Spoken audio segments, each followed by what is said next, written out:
What role did air support play in the Battle of Amel?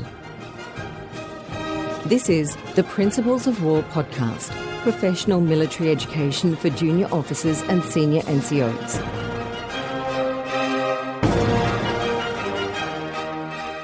This presentation, Artillery Spotting, Airdrops and Ground Attacks, is presented by Air Commodore Mark Lax. It is the fourth presentation in the 10th session of the Royal Australian Artillery Historical Company's Firepower Lessons from the Great War seminar series. Air Commodore Lax graduated from the Royal Australian Air Force Academy in January 1974. After navigator training, he conducted a number of operational, flight test and instructional tours before completing a number of staff positions. In later years, he held senior policy positions in Canberra, including Director General Policy and Plans in Air Force Headquarters, Director General Military Strategy, and Director General Strategic Policy in the Strategy Division. He retired from the RAAF in January 2007. In 2011, he completed his PhD in military history. Thank you very much, Nick and the team, for inviting me. I'm going to talk a little bit about the subject, and I'm going to stick to the brief, but I'm also going to talk about a little bit about the air operations over both Hamel, other than the ones that have already been talked about, and also Amiens. Now, on the morning of the 8th of July, 1918, the weather over Hamel was described as fair. Visibility was reasonable, and they were told it was going to deteriorate. The cloud was about 2,000 feet. At 3:40 a.m, a British RE-8 flown by Lieutenant George Newton and Lieutenant Arthur Reynolds, as his observer, flew from their aerodrome at Argenvilliers to Villers-Bocage in preparation for the day's assault. They were joined by 12 others of their mates, and they were in support of Monash's campaign. As soon as they landed, they refuelled and loaded boxes of ammunition, not for aerial fighting, but to drop to the frontline troops. This was, as we have heard before, number 9 Squadron RAF, and to them would go the task of dropping the ammunition throughout the day. Now, why airdrop? Well, like stretcher bearers for the hospital corps, for the medical corps, carting the ammunition across the open front was one of the most dangerous jobs that soldiers could have. And consequently, Monash decided, and Rawlinson agreed, that the ammunition should be dropped, rather than make easy targets for snipers. Now, Lieutenant Newton lifted off at 5:45 for his first sortie. It was a 10-minute flight, and off to the battlefront near the small German-held village of Hamel. And you can see Hamel just in here. This is the direction north. It's the best photo I could find from the air. But the road is quite clear. So this is the German side, the British and Australians are over this side. And so they took off for their purpose of future art. Now, why was Rawlinson so keen on this little escapade of Monash's? It was actually for the purpose of correcting the front for the future artillery work for the Amiens battle that they were planning. It was Newton's first of 3 sorties. Reynolds did 4.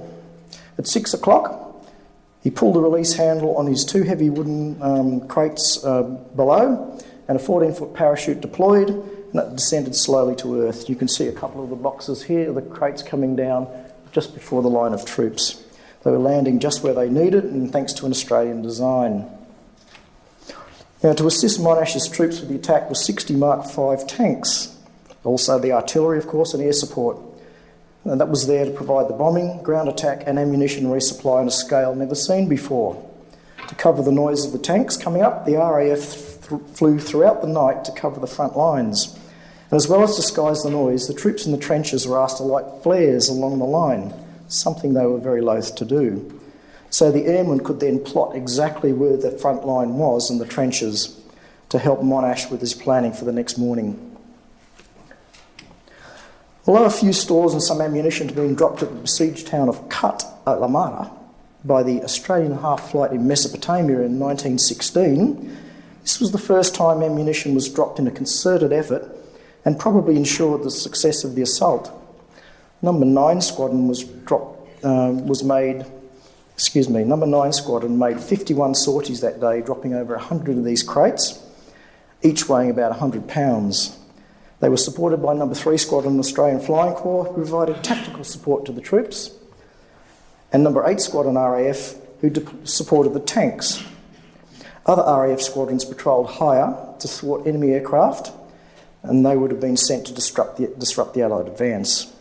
Certainly the resupply was essential, as the Germans were very adept at a sudden counter-offensive, causing a reverse as has been seen in the past. Not this time. Captain Lawrence Wackett's invention had saved the day, and among other achievements, earned him a DFC and £300 from a very grateful British government. £300 was a year's salary back then, so it was no mean feat. Such ammunition drops to save the troops would later be repeated at Long Tan, another war in a different time.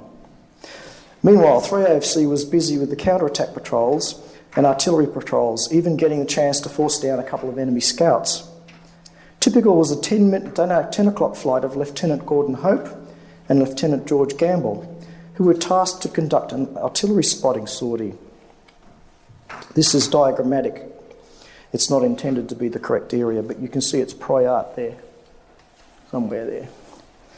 During their reconnaissance, and after seeing flashes from the ground on the enemy side, Gamble made a zone call calling counter-battery fire, and the enemy battery was, quote, neutralised. Now, what's a zone call? Should have been here for Seminar 4. However, let me explain. Each of the troops on the ground, or the artillery batteries and the airmen, had a coded square grid with various letters and numbers on it. And to show you an example, this is just diagrammatic only, 6,000 yard square grids overlaid over the map of the trenches. A target would be spotted in, say, this sector up here. The call would be Map W, Sector C, 21, northern area, and then they would call in the artillery and gradually correct it from the air. So this is how they did it. And of course, everything's happening at about 1,000 feet. You're being shot at. The artillery's still firing. You've got to watch out for shells going through your aeroplane. Yes, they did get shot down by artillery shells as well as AAA. But it was all in a day's work for these guys. But I must stick to my brief, and I will. But I will digress to briefly cover the evolving nature of air war over the Western Front. By 1917, most of the air roles we recognise today, perhaps with the exception of air-to-air refuelling and maybe the use of drones, were commonplace over the Western Front. The Allies and the Germans were making the most of the rapidly changing advances in aircraft and weapons technology. And while the aces and the air-to-air combat, like this, took all the headlines and gets all the paintings that we see these days, it was the hard slog of reconnaissance, aerial photography for mapping purposes, and artillery spotting which really assisted the fighting on the ground. It was the enemy artillery barrages that did the most damage to the Allied forces, so finding and countering the guns was key to winning. Next, I want to describe the technology used by No. 3 Squadron and No. 9 Squadron RAF, the RE-8. It was called the Harry Tate as a nickname, and it arrived on the front in about November 16. It was rushed forward as a potential reconnaissance aircraft, but inadequate training of the crews and a very unreliable engine at the time caused many fatal crashes. It was not popular and had a poor reputation in its early days. However, by mid-1917, these issues had been ironed out, and when No. 3 Squadron AFC arrived in France in September 1917, they found they would be a core squadron flying RE-8s. Now, what's a core squadron? The RAF, and before that the Royal Flying Corps, had two types of squadrons. Army squadrons, which supported the entire Army command, and Corps squadrons, which were dedicated to support the Corps commander. So consequently, No. 3 AFC was dedicated specifically to the Corps, which meant they took their plans, directives and targets from the Corps staff. Now, officially the RE-8 was a two-seater reconnaissance aircraft. It was solid, stable in flight, and when fitted with a single or sometimes twin Lewis gun, that's up there, on that ring which would rotate around. If you've seen the War Memorial's light show, it's pretty spectacular. Or occasionally they'd put two guns on for double the firepower. It was a formidable machine. Testament to this, 3 AFC claimed 51 enemy aircraft either shot down or sent out of control. RE-8s had a maximum speed of about 98 miles an hour. For you youngsters, that's 157 kilometres per hour. and could climb to a ceiling of about 11,000 feet. I'm not going to convert that because we still use imperial measures in altitude for aircraft. Most of the work was done about 1,500 to 2,000 feet at about 90 miles an hour. Well, Captain Wackett, as I mentioned, shown here in the observer's seat, had designed a double ammunition box carrier, as we've heard before. It could be loaded into the aircraft, under the aircraft, near the, just forward of the undercarriage. And if I could just show you, there's a double case here. It's a cutaway, and there's the forward undercarriage. You can see there was a cable up through to the cockpit, which when you pulled, it opened the flaps, the things fell out, the parachutes opened, and they drifted down. Quite simple, but still, nevertheless, unique. So, Wackett's, as I mentioned, had his double ammunition box carrier loaded under the aircraft, and when they did some trials a few months beforehand, it so impressed Rawlinson that he insisted it was ordered into production. And it was the Australian mechanics, particularly the fabric workers, who used aircraft canvas to make the parachutes.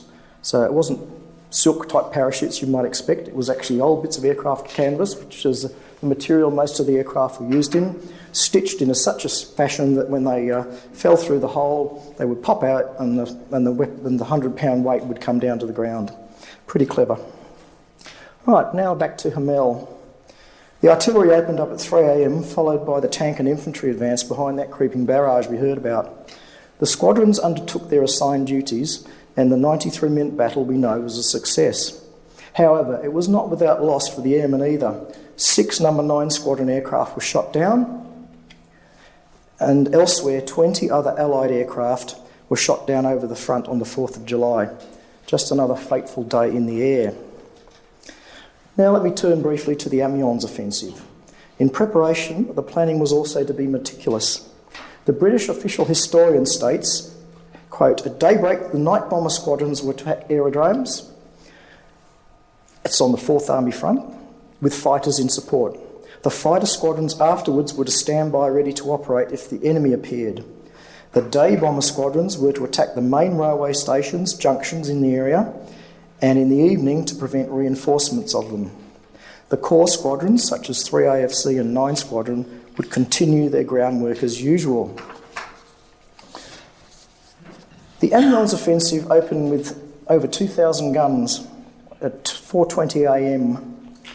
The aircraft were already in the air, but the poor visibility hampered their effectiveness. Like Hamel, moments later, the tanks and infantry began their combined assault along that 20-mile corridor that Paul mentioned between Morlancourt and La Neuville. Australians and Canadians would make up the main striking force here, pushing the surprised enemy back by up to 8 miles. For the airmen, the Amiens attack was the beginning. It's the beginning of the end for, of course, the campaign, but the beginning of the 8th of August would go down as the most important, if complex, few days of fighting they had ever undertaken. This may surprise you, knowing the number of months of air fighting that had been going on in the Western Front. Now, the main role of the air elements was to maintain constant support for the troops and the tanks while they were continuing to direct artillery fire and to keep the air free of enemy harassment. When the visibility finally cleared after 9 a.m, and being concentrated into a small area of airspace, the airmen became very, very significant targets for both enemy fighters and ground fire. Now, while the RAF dominated the air throughout the morning, the fluid and fast-moving pace of the battle made the core work, that is, the close liaison with artillery, tanks and troops, much more difficult, not helped by High Command making moving changes to the plan. Instead of continuing to bomb reinforcements and enemy aerodromes, as had been the original tasks, the bombers were suddenly switched to the 11 Somme bridges, all of which survived the onslaught. Consequently, whilst that distraction was occurring, the German fighters made most of the confusion. How difficult was this day for the RAF and the Australians, I might add? Ladies and gentlemen, this may surprise you, but there is no other day of the war that sustained a greater number of casualties. 97 aircraft were shot down on the 8th of August, including a 3-Squadron RE-8 flown by 32-year-old Lieutenant Ed Bice, Military Cross, and 23-year-old 2nd Lieutenant John Chapman. Both were killed. They were attacked by 9 Fokker D7s. They would not have had a chance. This is taken at the same time as those other pictures you've seen around the mill.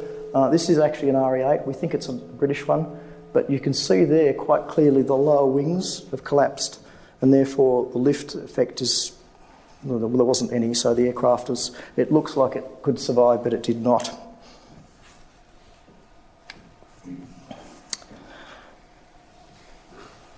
German General Ludendorff also called the 8th of August the Black Day of the German Army for the losses they sustained, not so much from casualties killed, but from the number of troops that surrendered and gave up the fight.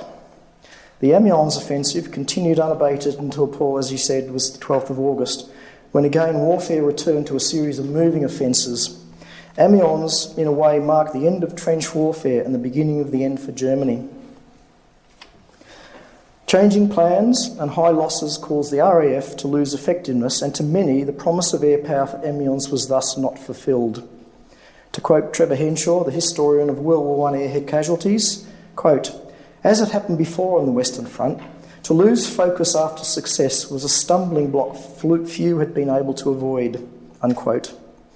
This was the trap the RAF fell into, but it was not necessarily of their own making. Despite the downside, the battle was a crushing blow to the Germans and beginning of the final Allied victory. As to lessons, well, you might draw some, but the use of combined arms in a synchronised attack, with each element playing its part, must be the main takeaway. Staying the course might be another. How true for today. Thank you, ladies and gentlemen. The Principles of War podcast is brought to you by James Ealing.